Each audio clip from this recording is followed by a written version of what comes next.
Marcus was the joke of the class. But tonight the joke's on everyone else. Marcus Johnson was always the one people laughed at, but not because he was the funniest. They laughed at him, not with him. Every class had that one kid who couldn't sit still, who made weird sounds, who drew cartoons on his homework instead of doing it. In Marcus's school, he was that kid. He was the class clown. When the teacher asked a question, Marcus answered with a silly joke. When the principal came to class, Marcus pretended to faint or fall from his chair. It made people laugh, even the teachers sometimes, but it also made them roll their eyes. Marcus, stop wasting time. Marcus, you'll never get anywhere with that attitude. You think life is a joke? Let's see how far that gets you. Everyone thought he would fail in life. The smart kids ignored him. The popular kids made fun of him, and the teachers gave up on him.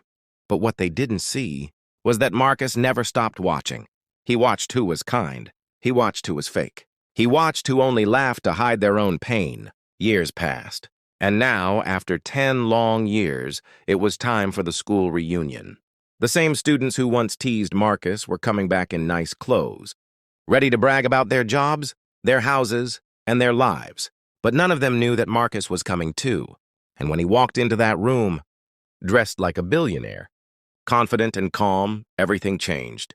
People who once laughed at him didn't even recognize him, because the clown they all joked about was now the CEO of a global media company. And tonight, the joke wasn't on Marcus. The joke was on everyone else. Welcome to Quiet Chronicles. Don't forget to like, subscribe, and share. Back in high school, Marcus wasn't known for being smart, athletic, or popular. He was known for one thing, being the class clown. From the first day of freshman year, Marcus made sure no one could ignore him. If someone dropped their pencil, he'd dive across the room like a soccer goalie. If the fire alarm went off, he'd scream, "Every man for himself!" and run in circles. He told jokes during serious lessons. He made sound effects during history class. He even had a fake fart app that he used at the perfect moment during tests. Marcus, get out of my class! Marcus, do you think this is a comedy show? You'll never pass at this rate. The teachers were exhausted. They said he was immature, irresponsible, and hopeless. Some even told him directly, "You better learn a trade, Marcus. You'll never make it to college." But the truth is, Marcus wasn't dumb. He just couldn't sit still. He couldn't pretend to be someone he wasn't, and deep down, he hated being invisible. At home, things were hard. His dad was gone. His mom worked 2 jobs. He ate dinner alone most nights, listening to old comedy shows on the radio. He memorized every joke. He practiced voices and silly characters when no one was watching. At school, jokes were his armor. He could feel the eyes on him. When people laughed, even if it was cruel laughter, at least he felt noticed. At least he had some control. "He's funny," some classmates whispered. "He's annoying," others said. "He'll never go anywhere," most believed. And that's how it went. 4 years of jokes, 4 years of detention, 4 years of people laughing at Marcus, not knowing he was carefully studying them. What they saw was a clown. What they didn't see was someone who would one day turn laughter into power. Marcus may have laughed on the outside, but he wasn't blind. He heard every cruel word, and he remembered every fake laugh. Whenever he walked through the school hallways, someone had something to say. There goes the joke again. "Hey, Marcus, what's it like being the school clown?" "You'll be lucky if McDonald's hires you." People didn't take him seriously, not once. When he tried to join the school council, he was laughed out of the room. When he tried to show a serious video he made in media class, the teacher said, "Stick to jokes, Marcus. You're not built for this." Even at lunch, he ate alone, and unless he was performing. Then suddenly, a crowd would form around him just to laugh. Not because they liked him, but because he was easy entertainment. And when it came time for the senior yearbook, that's when the sarcasm hit hardest. "Don't forget me when you're flipping burgers." "Future clown of the century." Still waiting for the punchline. "You made high school fun, for the wrong reasons. Hope you grow up someday." Page after page of mocking jokes, fake compliments, and cruel predictions. Not one person wrote anything kind. Not one person said, "You're smart." Not one person said, "You'll go far." Marcus closed the book. He didn't cry. He didn't break down. He just whispered to himself, "I'll show them. One day, they won't be laughing at me. They'll be watching me." And from that day on, Marcus started working. In silence. 10 years had passed since high school. The once crowded halls were now just faded memories. The cheerleaders were now moms. The football players had desk jobs, and the honor students were either stressed or broke. One sunny morning, a notification popped up on everyone's phones. Jefferson High Class of 2010, 10-year reunion. Food, drinks, dancing, and old memories. RSVP now. The group chat exploded. Old classmates started messaging each other, sharing updates, selfies, and glow-up photos. I can't wait to see everyone again. Did you hear Sarah got married? Dan owns his own gym now. Tiffany's working in New York. They talked about who'd show up and who wouldn't. I hope Mr. Taylor is there. Remember his history rants? Is Ryan still in the Army? Wonder if the twins will still wear matching outfits, haha. But in all the messages, in all the memories, in all the excited voices, no one mentioned Marcus, not once. It was as if he had disappeared, as if he never existed. Remember the class clown? Someone texted. Oh yeah, what was his name again? Mike? Morgan? Meh, probably still joking around somewhere. Nobody expected him to show up. Nobody wanted him to. They all thought Marcus would be too embarrassed, or too unsuccessful and to face the crowd again. But what they didn't know was Marcus saw the invite too. He wasn't in the group chat.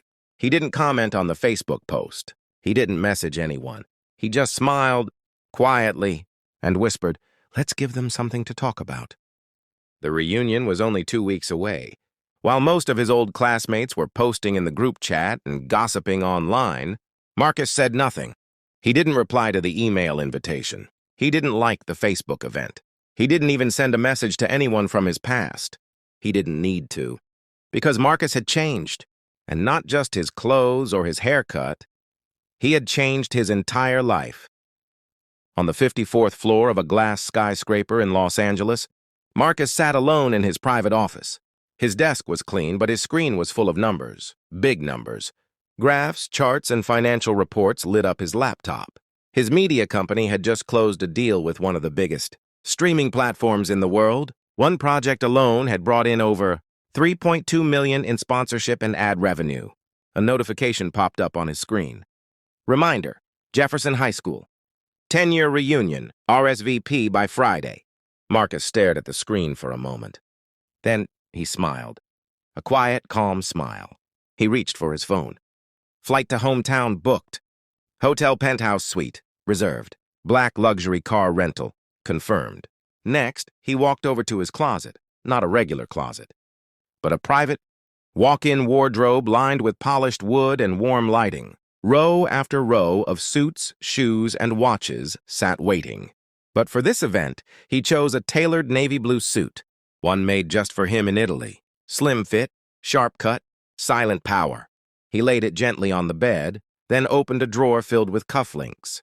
Not too flashy, not too loud, just the right amount of "I'm not who you remember." Then Marcus turned back to his laptop. One last email came in. His financial manager had sent him a list of companies trying to partner with his brand. A few of them were owned by names he vaguely recognized from high school. He chuckled softly and clicked "Later." With that, he gently closed the laptop. No dramatic music, no monologue, just silence and purpose, because this time, he wasn't coming to get laughs. He was coming to take back the room. The day of the reunion had finally arrived. The old Jefferson High School gym had been transformed for the night. String lights hung across the ceiling. A DJ played throwback songs from 10 years ago. Folded name cards sat on the welcome table. Balloons in school colors floated around a big glitter sign that read, "Welcome back, class of 2010. Classmates walked in with bright smiles and high heels, hugging each other like they hadn't aged a day. "Oh my gosh, you look the same. Is that your husband? He's cute. Wow, I didn't recognize you with hair." Laughter filled the room. Old memories were passed around like candy. Outside, the sun dipped below the trees as a sleek black car pulled up to the curb. Not just any car, a top-tier luxury vehicle, shining like it had just left a showroom. It didn't belong. Not in this parking lot, not in this town. The valet, a local college kid working part-time, looked nervous just standing near it. He fumbled as he opened the door, mumbling a shaky, "Good evening, sir." A tall man stepped out slowly. Black sunglasses, fresh haircut, perfectly tailored suit, polished leather shoes. He didn't rush. He didn't smile.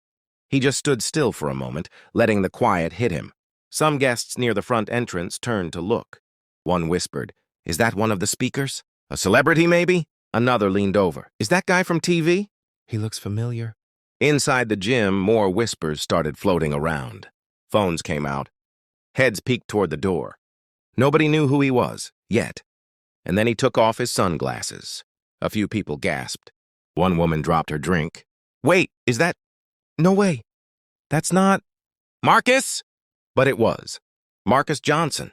The class clown. The nobody. Except now, he was unrecognizable.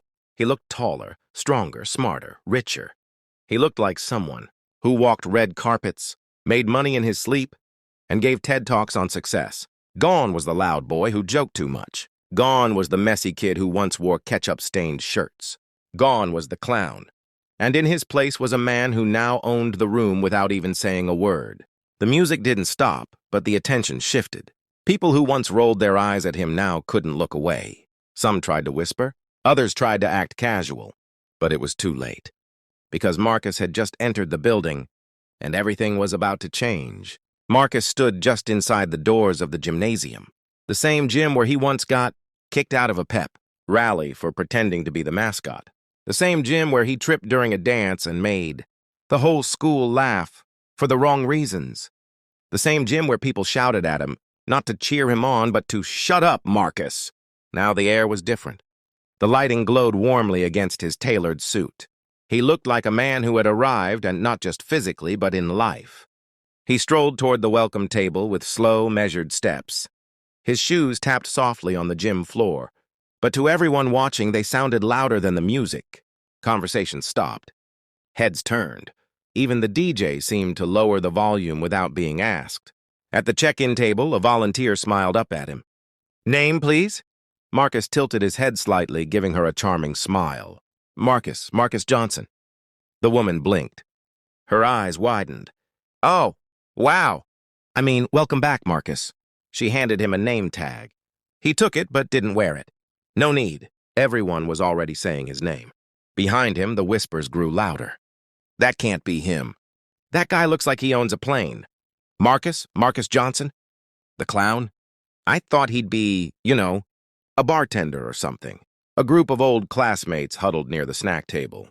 One of them, Josh, who used to mock Marcus the most, raised an eyebrow and muttered, "Must be fake. Probably rented the car. Wearing a suit like that for attention." But even Josh didn't believe his own words. Marcus wasn't trying to be seen. He was seen, not because he was loud, not because he was doing backflips or cracking jokes like before. No, this time people noticed him because of his silence. His posture, his calm, that kind of confidence can't be rented. He scanned the room and saw familiar faces. Some smiled nervously. Others looked away.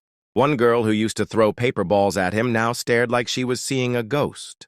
Finally, a voice called out, "Marcus? That you, man?" It was Anthony, a former football player who used to laugh at Marcus's weird shirts and call him sitcom boy. Marcus smiled and nodded. "Yeah, it's me." And just like that, the room went still. Everyone turned. Everyone looked. And everyone realized this wasn't the Marcus they remembered. This wasn't the class clown. This was a man who had turned every insult into motivation, every laugh into currency, and every moment of humiliation into fuel for greatness. One girl whispered under her breath, "He doesn't even look like Marcus." Another replied, "No, he looks like someone important." And they were right.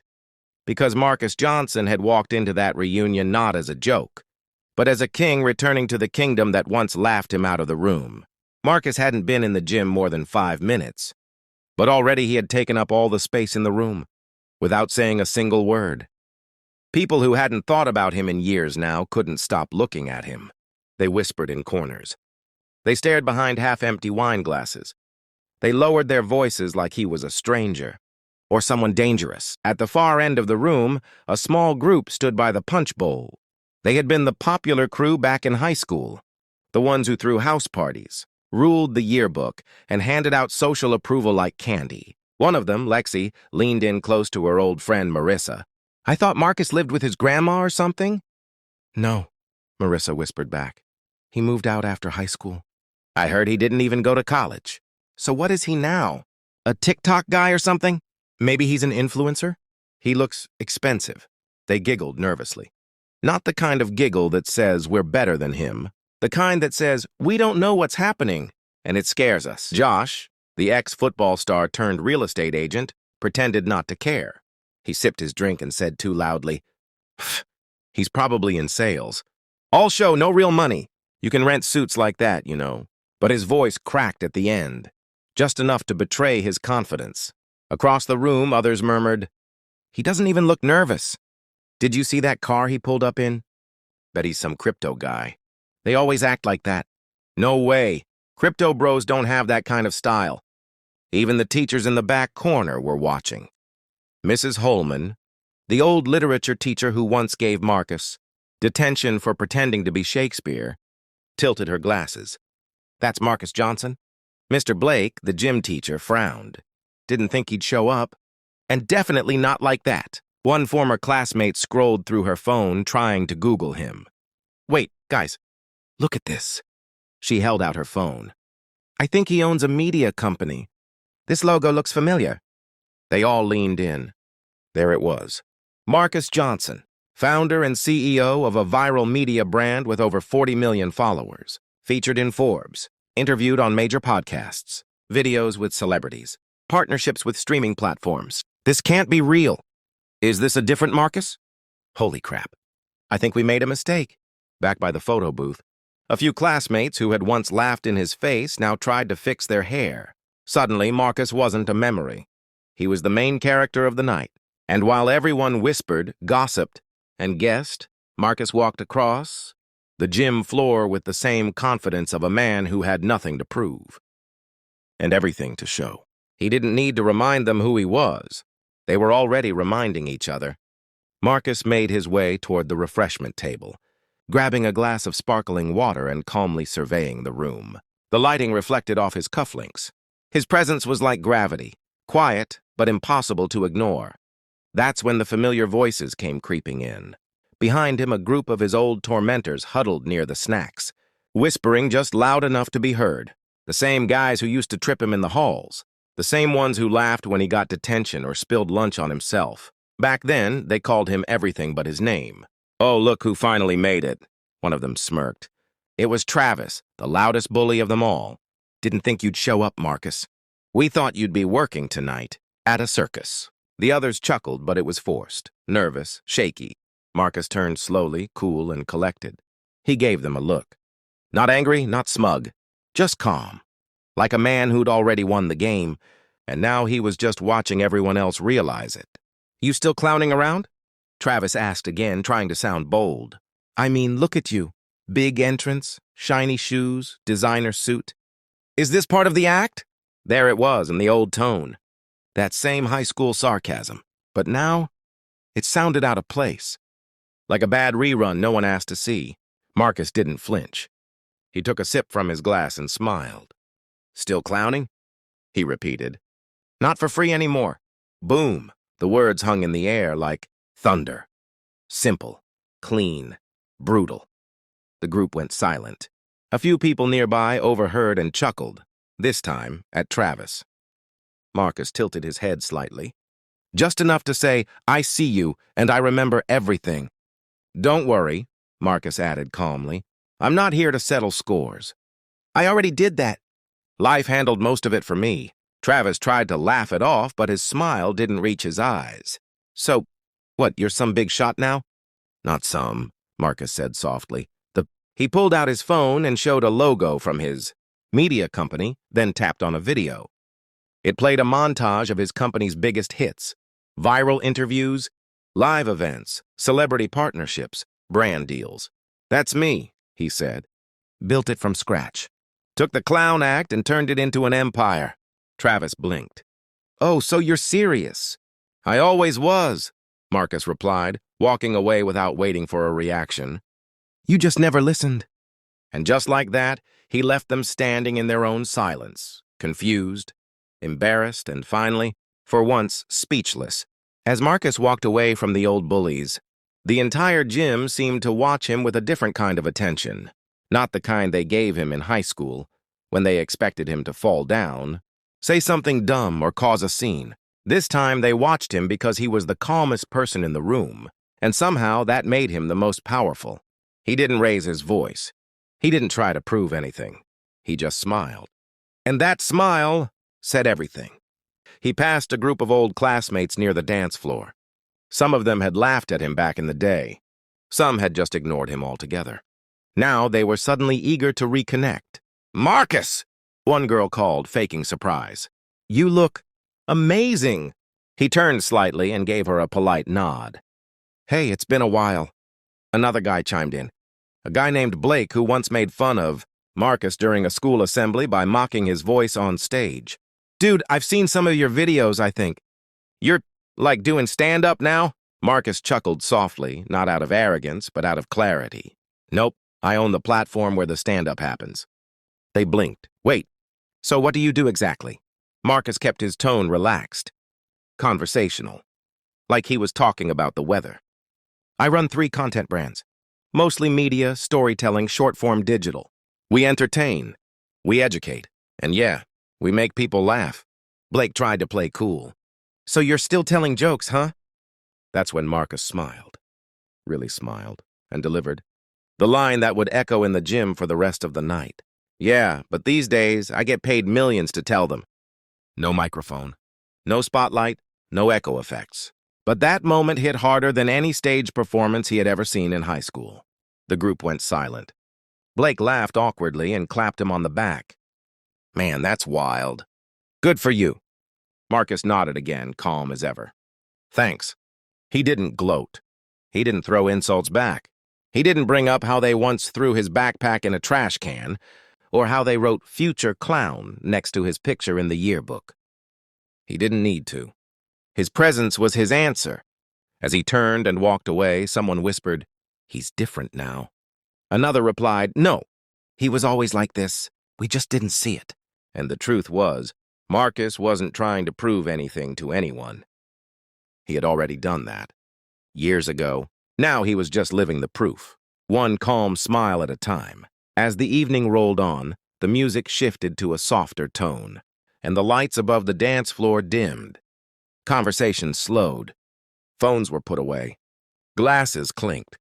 An old teacher, Mr. Henson, now gray-haired and slightly hunched, stepped onto the small, wooden stage near the gym's podium. He tapped the mic, which squeaked, and smiled as he addressed the room. "All right, class of 2010, he said. "I hope you've all enjoyed catching up, laughing, and realizing how much older we all look." Laughter rippled through the crowd. "But tonight's not just about memories," he continued. "It's also about celebrating the paths we've taken. Some of you have become teachers, parents, doctors, artists, business owners.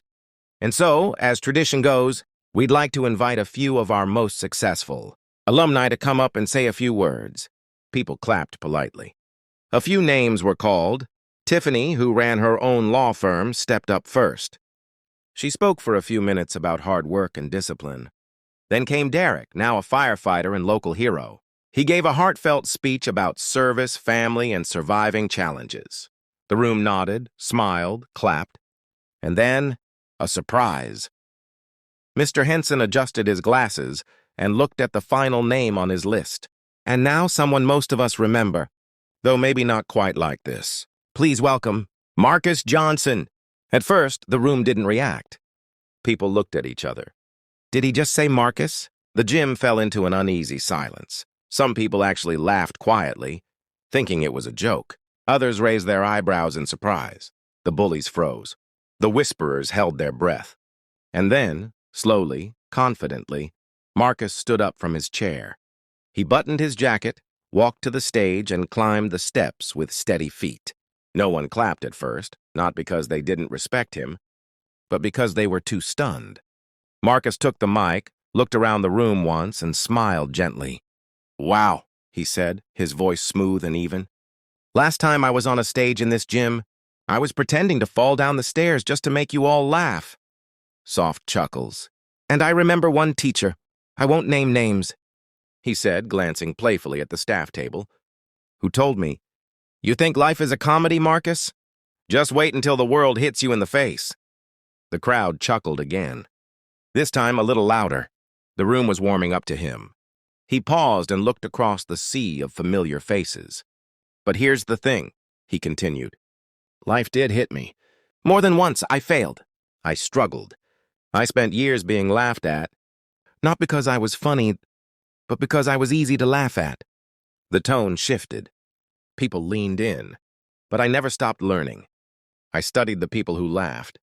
I studied the people who ignored me. And most of all, I studied the power of humor.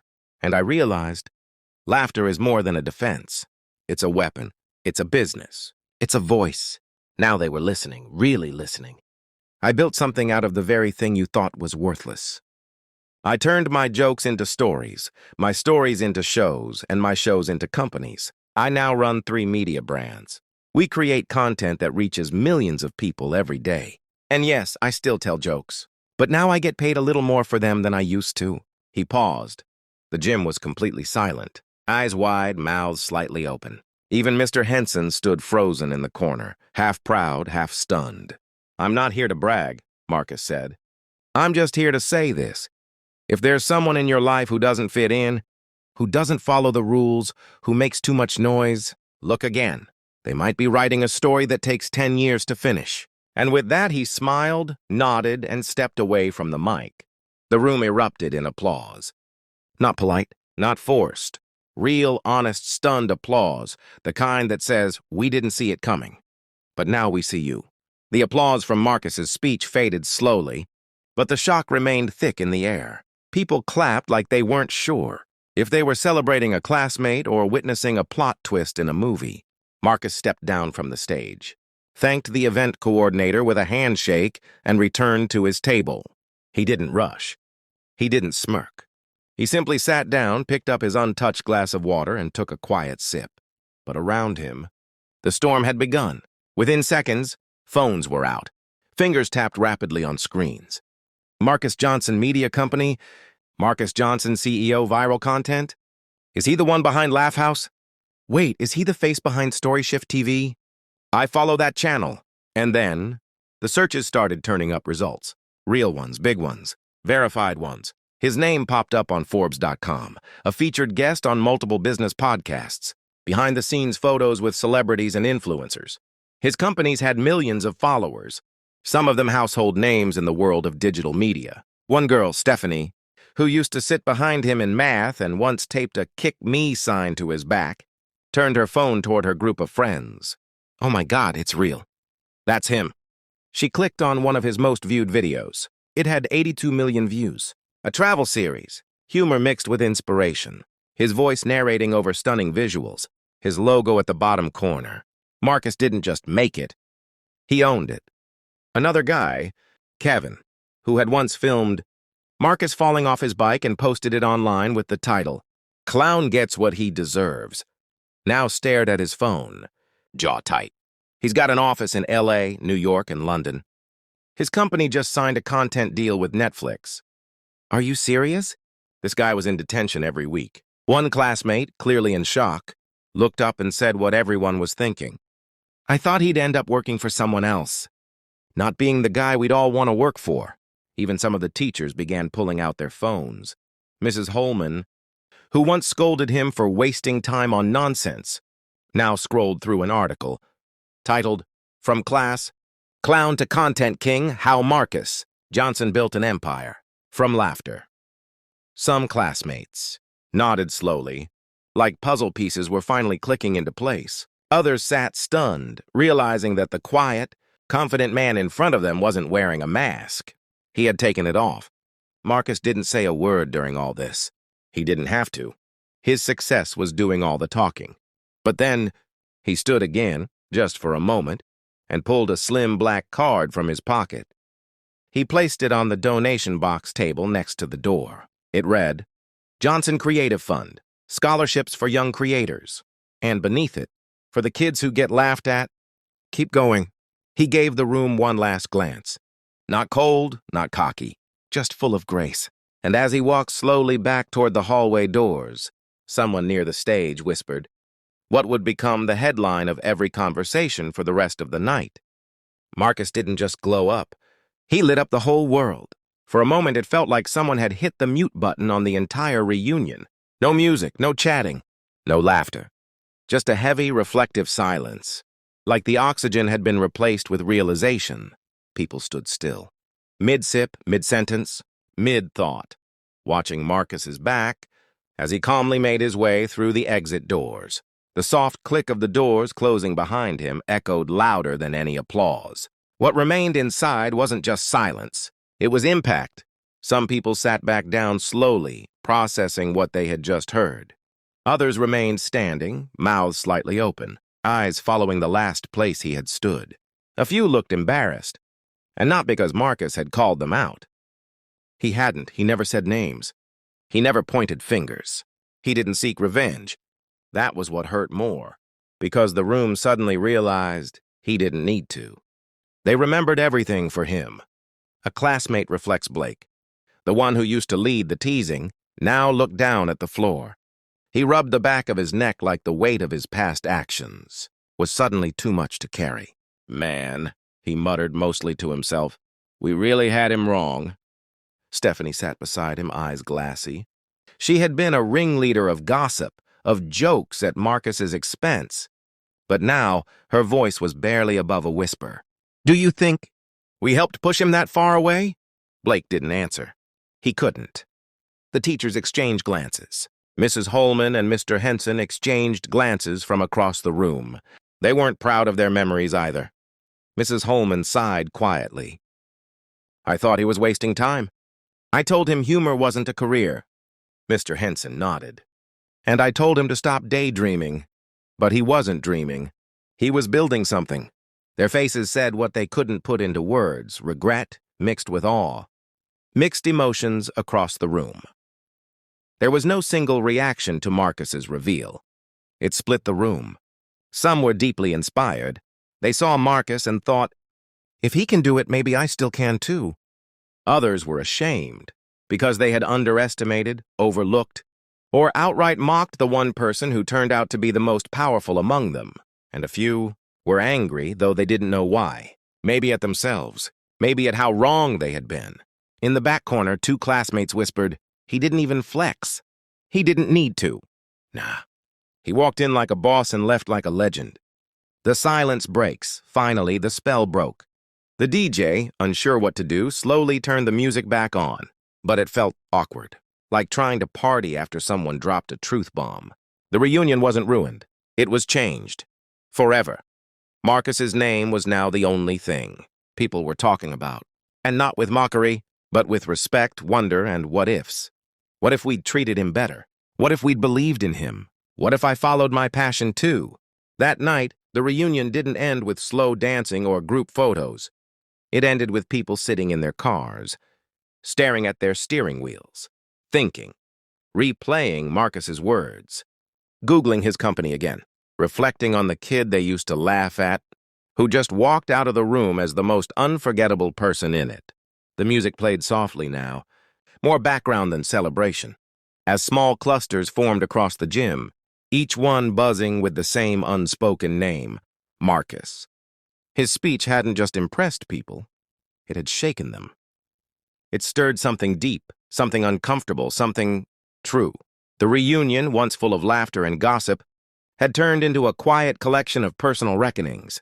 The bullies at the back table, Blake, sat with three other guys who used to rule the cafeteria with sarcasm and sneers. The same guys who once crumpled Marcus's homework and threw it on the floor for laughs. Now they sat slouched, speaking in low tones. I saw that clip of his on YouTube last year, said one. Didn't even realize it was him. It went viral, like 20 million views in a week. Blake nodded slowly. Yeah, he's been building all this while we were just, what, coasting? One of them stared into his drink. I work in retail. Assistant manager.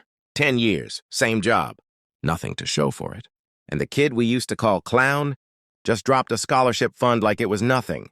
Blake didn't say anything, but his silence spoke louder than words. They weren't angry at Marcus. They were angry at themselves. the whispering circle of former cool girls. On the other side of the gym, Stephanie and a few women huddled in the corner near the dessert table. Once known as the popular girls, their tone had shifted from superiority to self-doubt. "You know what's wild?" Stephanie said, her voice just above a whisper. "I remember writing in his yearbook, 'You'll always be funny. In your own weird way.'" Someone laughed nervously. "That's nicer than what I wrote." I said, "Try not to embarrass yourself in real life." Now both looked guilty, and here we are.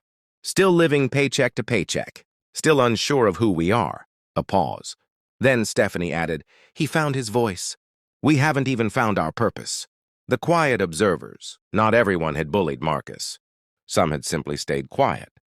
In one corner, a soft-spoken girl named Mia, who had once shared a class project with him, sat alone at a table, smiling faintly to herself. She had never teased him. In fact, he once made her laugh during a tough time in her life, a time when she really needed it. And now seeing him up there, composed and generous, she felt a strange sense of pride, as if she'd just watched an old friend achieve something great. "Good for you, Marcus," she whispered to herself. "You didn't forget who you were, even when everyone else did."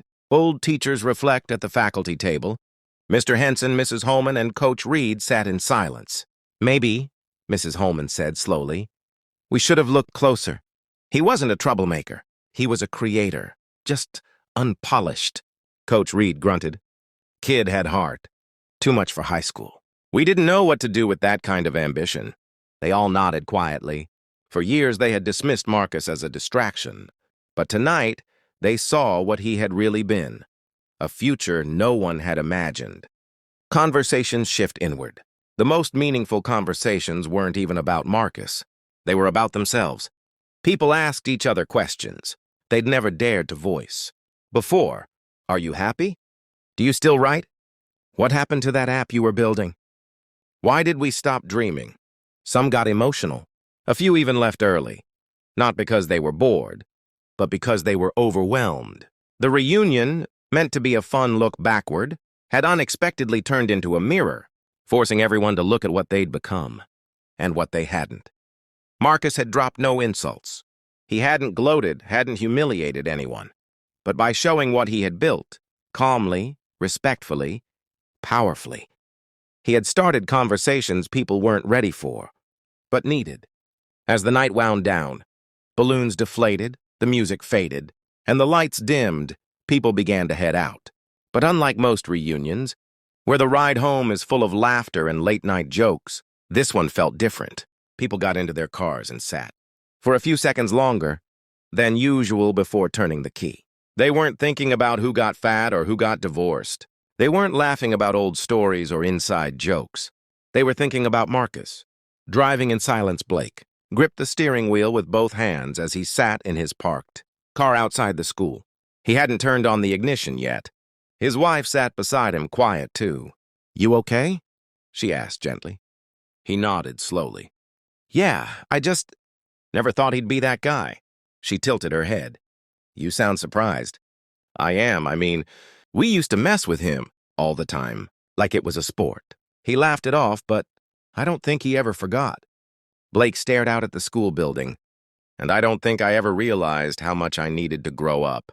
Until tonight. He finally started the car, but the engine wasn't the loudest sound anymore. It was the sound of his own conscience, replaying every sarcastic comment he'd made, every time he'd dismissed Marcus like he didn't matter. And now, Marcus wasn't just successful, he had class, grace, dignity, the kind that made you respect him and question yourself. Stephanie's drive home. Stephanie's night ended quietly, too. She didn't go to the after-party. She didn't meet up with her old clique for drinks. She drove straight home. On the way, she scrolled through Marcus's company page at a red light. His smile stared back at her from a profile photo taken on the rooftop of some big city office. Underneath a quote, "They used to call me a clown. Now I run the circus." She smiled bitterly. "You win, Marcus," she whispered. But it wasn't jealousy. It was something deeper. Regret, maybe, for laughing at someone who simply dared to be different. Some look inward, others, like James, A quiet classmate, who was neither a bully nor a friend, sat alone in his apartment after the event. He made himself a drink and turned on the TV, but left it on mute. He thought about how Marcus had followed his passion, comedy, media, creativity, even when it wasn't taken seriously. James had once dreamed of writing music. Now he worked in insurance, safe, boring, lifeless. He was the joke, James muttered, and I became the punchline. That hit hard. He poured the drink down the sink. Not everyone felt regret, but by showing what he had built, calmly, respectfully, powerfully, he had started conversations people weren't ready for, but needed. As the night wound down, balloons deflated, the music faded, and the lights dimmed, people began to head out. But unlike most reunions, where the ride home is full of laughter and late-night jokes, this one felt different. People got into their cars and sat for a few seconds longer than usual before turning the key. They weren't thinking about who got fat or who got divorced. They weren't laughing about old stories or inside jokes. They were thinking about Marcus. Driving in silence, Blake gripped the steering wheel with both hands as he sat in his parked car outside the school. He hadn't turned on the ignition yet. His wife sat beside him, quiet too. "You okay?" she asked gently. He nodded slowly. "Yeah, I just never thought he'd be that guy." She tilted her head. "You sound surprised." "I am. I mean, we used to mess with him all the time, like it was a sport. He laughed it off, but I don't think he ever forgot." Blake stared out at the school building, and I don't think I ever realized how much I needed to grow up. Until tonight. He finally started the car, but the engine wasn't the loudest sound anymore.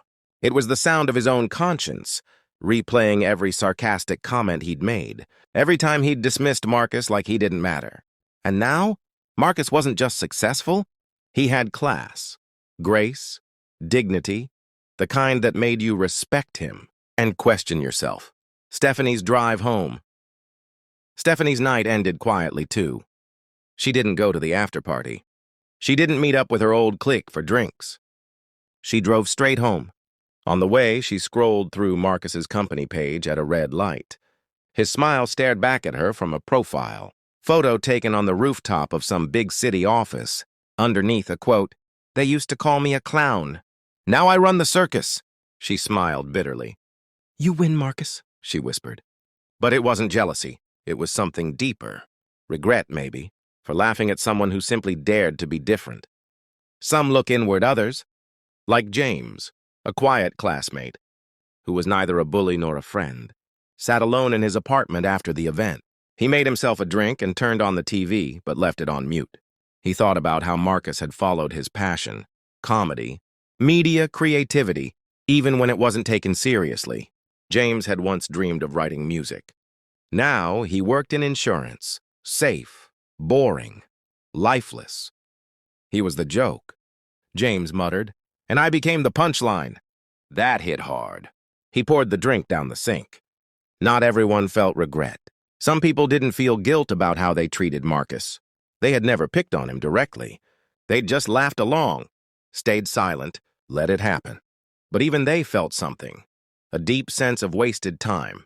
Because while Marcus was building, they had been settling into comfortable jobs, comfortable routines, comfortable mediocrity. Now he stood at the top of an empire, and they were asking themselves questions they hadn't dared to face before. What did I give up on? What did I let people talk me out of? Why did I believe I wasn't enough? Marcus's story wasn't just a personal win. It was a mirror and a warning. The power of quiet success. What haunted people most wasn't how rich or famous Marcus had become. It was how silently he had risen. No Instagram flexing, no revenge posts, no look at me now speeches. Just calm confidence and results. He didn't show off. He simply showed up. And that made people look at themselves. Some regretted what they did to him. Others regretted what they didn't do for themselves. Either way, no one drove home the same. Long after the music stopped. Long after the chairs were stacked and the last balloon popped. Long after Marcus had vanished through the gym doors with nothing but a nod and a black business card. One sentence remained. It wasn't flashy. It wasn't loud. It wasn't even part of his official speech.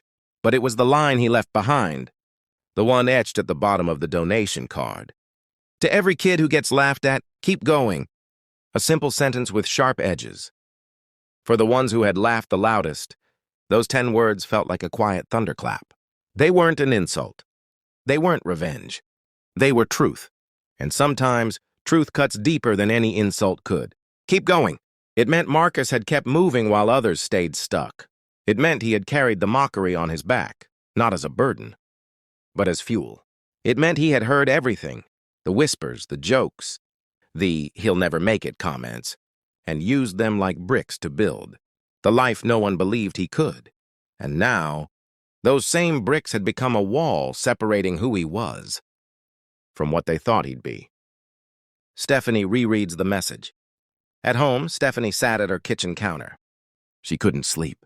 She had taken a photo of that black card. Before she left, the one with Marcus's scholarship fund and his parting words. She stared at her phone for the 3rd time that night, zooming in on the text. To every kid who gets laughed at, keep going. She bit her lip. She remembered how often she laughed at Marcus, sometimes out loud, sometimes behind his back. And now, she wasn't laughing. She was listening. A teacher's reflection. Mrs. Holman returned home and placed the reunion brochure on her kitchen table. She wasn't the same woman who taught high school English, with a sharp tone and low tolerance for class clowns. Tonight, she felt humbled. She pulled out an old photo album, flipping through class photos, eyes landing on Marcus, young, smiling, wild-haired. She had written him off. And now, he had reminded her, and everyone else, that potential doesn't always look polite. That one line on the card kept replaying in her head. Keep going. What if she had encouraged him instead of controlling him? What if all the students she once labeled unfocused just needed someone to believe in their kind of focus? Mia sends a quiet message. Mia, the shy girl who had once worked on a science project with Marcus, found his company's email later that night. She hesitated at first. But then she typed, I just wanted to say, thank you. You once made me laugh during a really hard time. I never forgot that. Seeing what you've done, it means more than I can say. That message? It's going to help a lot of people. She didn't expect a reply. But for the first time in a long time, she felt seen. Others remember their own struggles. It wasn't just about Marcus anymore. That single sentence had a way of sticking to the ribs, especially for those who had been laughed at, overlooked, underestimated, or told to be realistic. Keep going. Some hadn't laughed at Marcus, but they had stopped believing in themselves. They had settled, gave up, hid their dreams. But that message? It opened something in them. A door they thought had closed forever. The legacy of 10 words. By Monday morning, screenshots of Marcus's card had been shared on Instagram, Facebook, even LinkedIn. People were quoting him, tagging his company, hashtagging his sentence, posting side-by-sides of the then and now photos. And in the comments, dozens of people writing, I needed this. This was me in school. Still trying. Thanks for the reminder. I am the kid who gets laughed at. But I'm still going. Marcus didn't stay at the reunion. He didn't bask in glory. He just dropped one message and walked away. But that sentence? That simple, heartfelt sentence? It stayed, it echoed. It planted something, not just in the classmates who wronged him, but in every dreamer who ever got told to sit down. Be quiet and stop being weird. What started as a quiet act of kindness became something much bigger. Something louder than the jokes once made about Marcus. And more powerful than the insults he used to brush off. In the days after the reunion, the scholarship fund Marcus announced, almost as an afterthought, started to take on a life of its own. The post that sparked a movement. It began with one post. Stephanie uploaded a photo of Marcus's black card to her Instagram story. No filter, no caption, just the photo with his quote clearly visible. To every kid who gets laughed at, keep going. Within hours, the story was reshared by classmates, teachers, even strangers. By the next morning, Keep Going Scholarship was trending on Twitter. Someone created a simple landing page linking to the fund. Another built a TikTok video, telling Marcus's class clown to CEO story in 60 seconds. By the end of the week, the donation count had climbed from a few thousand to over 150,000. A mission bigger than one man. Marcus didn't promote the fund himself. He didn't post about it. He didn't go on interviews. He stayed quiet. But the world didn't. Podcasts picked up the story. YouTubers made videos titled From Class Clown to Boardroom King. News outlets featured headlines like, Bullied teen becomes CEO, now he's giving back. Underdog scholarship goes viral. Soon, emails poured in, not just from donors, but from students. High schoolers from small towns, community college students juggling jobs and classes, kids from broken homes, young people who had been laughed at, overlooked, underestimated. They wrote things like, I was always the weird kid in class. I didn't fit in. This gives me hope. Thank you for creating a scholarship for people like me. I never thought anyone saw us. I'm applying, not because I need money, but because I need to believe I can still make it. Marcus read every one, silently, gratefully. He began personally adding funds, quietly matching every donation for the first month. By the end of the quarter, the scholarship had enough to send 50 underdog students to college. Old classmates joined, and surprisingly, many of the donors were people from Marcus's own class. Stephanie, Blake, even a few former bullies. They didn't donate out of guilt. They donated because they finally understood. The scholarship wasn't about charity. It was about second chances. Redemption. Passing. The torch to someone still sitting in the same uncomfortable desk where Marcus once sat, being laughed at for dreaming too loudly. The meaning grows soon. Schools across the country began printing his quote on posters. To every kid who gets laughed at, keep going. It showed up in guidance counselor offices, in classrooms, on murals painted by art students who saw themselves in Marcus's journey. Some students wrote it in their notebooks. Others used it as their senior quote. And for a growing number of teens, it became a shield, a way to push back against bullies, doubt, and shame. Marcus remains humble. Despite all the noise, Marcus never made himself the center. He turned down TV interviews, ignored flashy brand offers, refused to license his name. When asked why, he simply said, "This was never about proving anyone wrong. It was about giving someone like me a reason to keep going before they give up." That quiet response became its own kind of legend, the real win. In the end, the scholarship wasn't just about money. It was about what it stood for, that you can be laughed at and still rise, that you don't have to fight loud to win big. That dignity speaks louder than revenge. That kindness is the best legacy. What Marcus started at one high school reunion was becoming a global ripple. He didn't just return to that gym to show who he had become. He returned to make sure the next Marcus would never have to walk that road alone. The city never truly slept, even at midnight. Light poured from the glass towers of downtown like a never-ending constellation. Planes blinked red above the skyline. Traffic hummed softly below. But high above it all, 40 stories up, Marcus stood in silence, staring through the floor-to-ceiling windows of his penthouse suite. The suit jacket was off, the cufflinks removed. The wine in his hand had gone untouched for over 20 minutes. He wasn't celebrating. He was remembering. A quiet room, full of noise. The room was silent, but his mind was busy. It replayed every moment from the reunion. The long hallway that still smelled like floor wax. The nervous glances. The forced smiles from people who once pushed him to the edges of the cafeteria table. The genuine hugs from the few who had shown him kindness. He hadn't gone there for revenge. He didn't need it. What he needed, what he didn't even realize he needed, was closure.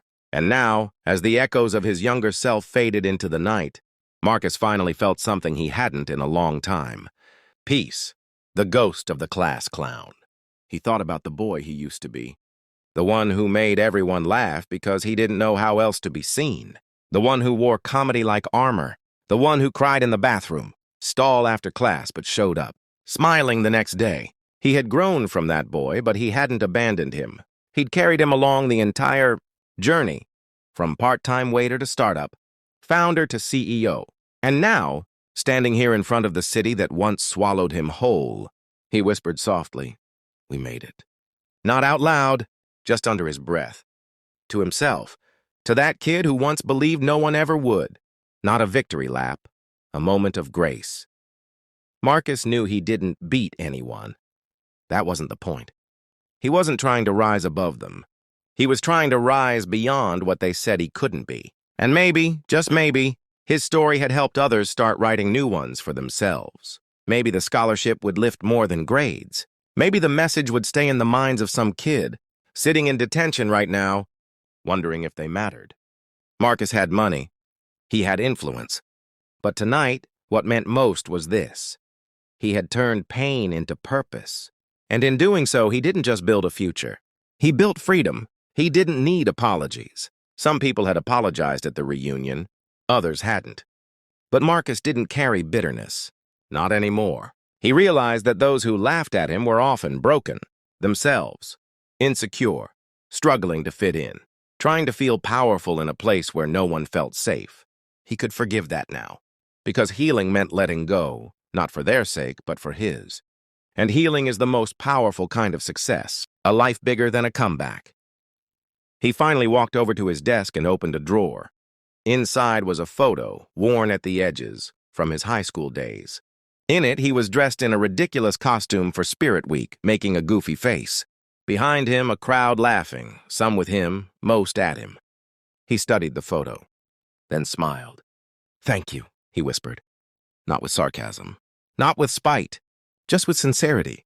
Because if none of that had happened, he wouldn't be here. A window, a world, a future. The city glowed beyond the glass. Each window down below, each blinking streetlight, reminded Marcus that stories are always unfolding. And somewhere out there, maybe in a small apartment or a messy bedroom, was another kid being mocked. Another teenager misunderstood. Another class clown wondering if they'll ever be taken seriously. And that's why he created the fund. Why he told his story. Why he went back even when he didn't have to. Because if even one kid sees his journey and decides not to quit, then all the pain, all the humiliation, all the silence, it was worth it. Thousands of miles from Marcus's skyline view, a boy named Eli sat at the back of a crowded classroom in a small public high school. Eli was the kind of kid no one noticed. Thin, awkward, always drawing in the margins of his notebook instead of raising his hand. His voice was soft, and when he spoke, it often came out too fast or too jumbled to be understood. So he stopped trying. He wasn't athletic. He wasn't popular. He wasn't loud. He was forgettable, except to the kids who laughed when he walked past. Eli the error. Mute boy. Sketch nerd. He tried to ignore them. He told himself it didn't matter. But each day chipped away at him. Until one morning, everything shifted. The message on the bulletin. Bored Eli was walking to English class when something caught his eye. The school counselor had pinned a new flyer on the hallway board. It was printed in black and white, slightly crooked. But right in the middle was a bold quote. "To every kid who gets laughed at, just keep going. Marcus Hale beneath." It was a paragraph about a man who went from class, clown to CEO. A man who once sat where Eli sat. A man who had been laughed at and rose anyway. Eli didn't say anything. He just stared for a long time. Then, quietly, he pulled a crumpled notebook from his bag, tore a corner from the flyer, and taped it to the inside cover. Eli finds a spark. At home that night, Eli searched Marcus's name online. He found articles, videos, scholarship links. He read every word with wide eyes. He saw photos of the man smiling beside check presentations. Saw clips of students talking about how the message changed their lives. And then, he saw a short video of Marcus himself. The quality was grainy. The sound was low. But the message was clear. If you feel invisible now, don't worry. They're not supposed to see the seed. They'll see the tree when it grows. Eli paused the video. And then, for the first time in months, he smiled. Across the country, similar moments happened. A girl in Nebraska, who hid her poetry under her bed, read Marcus's story and submitted her first piece to a contest. A boy in Detroit, mocked for his stutter, printed the quote and taped it inside his locker. A senior in San Diego, tired of pretending to be someone else, stood up in class and gave a speech that began with, "I'm not here to fit in. I'm here to grow." Each one inspired by a man they had never met. A man who once walked halls just like theirs. A man who turned shame into strength. A man who told them, through 10 simple words, that they mattered. Teachers began sharing the story. It wasn't just students who felt the shift. Teachers, tired, overwhelmed, and sometimes jaded, began putting the quote on classroom walls. They used Marcus's journey as a reminder. Not every brilliant mind raises their hand. Not every leader is loud. Not every future is written in grades. In staff rooms and school boards, educators whispered, maybe we need to look closer before we label a kid a clown. A scholarship letter that changes everything back in Eli's world. Something amazing happened months later. He applied for the Keep Going scholarship, unsure if his words were good enough. He wrote about his art, his silence, his pain, and how Marcus's story gave him the courage to believe his life could be more than just survival. Weeks passed. Then one morning an envelope arrived. Inside was a letter. The first line read, "Dear Eli, we saw you. We hear you. We believe in your future." He had won. He was going to college, not because he was the best in the room, but because someone once believed in the kid no one believed in. Marcus never met Eli, but he changed his life, and that's the beauty of it. Marcus never spoke to Eli, never visited his school, never saw the shy boy in the back row taping his quote to a torn notebook. But Marcus's words planted something, a small, quiet seed. And like all seeds, it didn't bloom overnight, but it grew. Not just in Eli, in thousands. It had been years since the reunion, since the scholarship, since Marcus's name started showing up in classrooms, notebooks, and social media posts shared by students he would never meet. His companies had grown. His investments had flourished. He'd been on magazine covers, quoted in books, and invited to speak at global summits. But none of that made his hands shake the way they did today as he walked up the old steps of Jefferson High School. The building hadn't changed much. The bricks were still chipped near the front office. The gym still smelled faintly of sweat and wax, and the hallway lights still flickered near the second-floor lockers. It was as if time had frozen the school in place, and yet everything inside Marcus had changed. No red carpet, no applause. There was no fanfare when he entered. No assembly. No red carpet or press, just a simple visit. Quiet. Intentional. He had reached out to the principal weeks earlier with one request. "I'd like to talk to just one class, nothing big. Just the kids who need it most." So here he was, standing in front of a 10th grade English class, wearing a dark sweater and simple jeans. Not a suit, not a tie. Just Marcus, as he was. He begins with a story. The teacher introduced him nervously. "This is Mr. Hale. He, went to school here. He's done pretty well since then." Some of the students looked up from their desks. Most didn't. Marcus didn't mind. He cleared his throat and began. "When I was your age, I sat in that back corner. Right there." Heads slowly turned. "I used to doodle in my notebook because it was safer than raising my hand." People laughed when I spoke. Teachers rolled their eyes when I didn't do homework. And most days, I felt invisible. A few students sat up straighter. He had their attention now. But one day, many years later, I stopped trying to prove people wrong. I started trying to prove myself right. And that's when everything changed.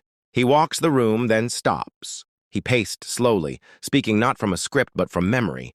He told them about the jokes, the shame, about crying in silence, about being told he'd never make it. And then, about starting a business, failing, starting again, then building something strong, something real. He didn't talk about money. He talked about healing, about finding strength in being underestimated. Then he paused. His eyes scanned the room. At the far back desk, he saw a girl, hood up, hair covering her face, drawing in her notebook. Something clicked in Marcus's chest. He smiled. He sees himself. He didn't interrupt her. He just nodded slightly, because he recognized the posture, the lowered eyes, the quiet effort to stay small in a world that didn't understand her yet. And for a moment, he saw himself, 15 years old, misunderstood, and clinging to creativity like a lifeline. He turned back to the class and said, "There's someone in here, maybe a few of you, who are being told you don't matter, that you'll never be more than a joke or a shadow. I came back today for you." Silence. Then a few nods. Then a hand slowly raised.